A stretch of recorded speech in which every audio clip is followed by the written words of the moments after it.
It's very telling when illegal Israeli settlers can go into the West Bank, uh, take up arms, and being armed by the Israeli government itself, kill Palestinians and not be considered terrorists. But if the Palestinians there were to arm themselves using their right to self-defense, they would be labeled terrorists.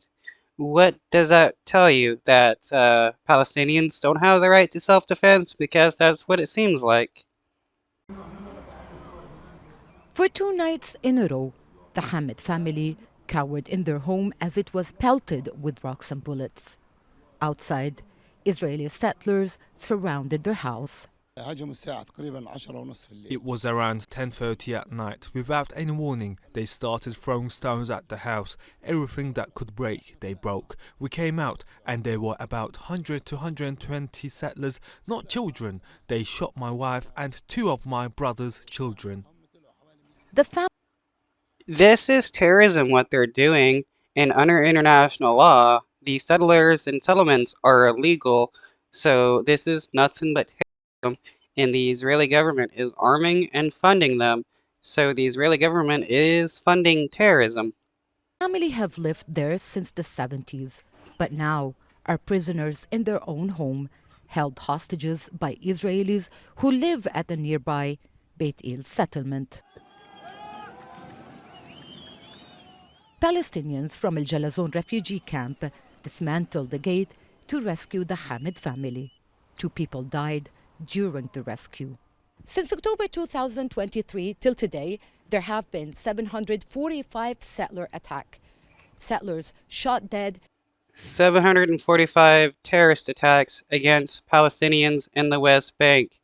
22 innocent Palestinians killed by terrorists. 22 young Palestinian men, including 10 shot dead only since the 7th of October.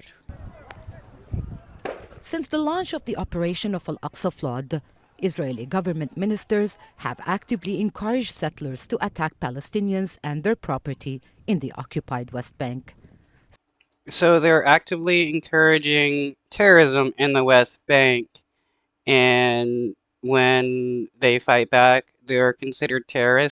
How does that make any sense whatsoever that people using their right to self-defense are the terrorists?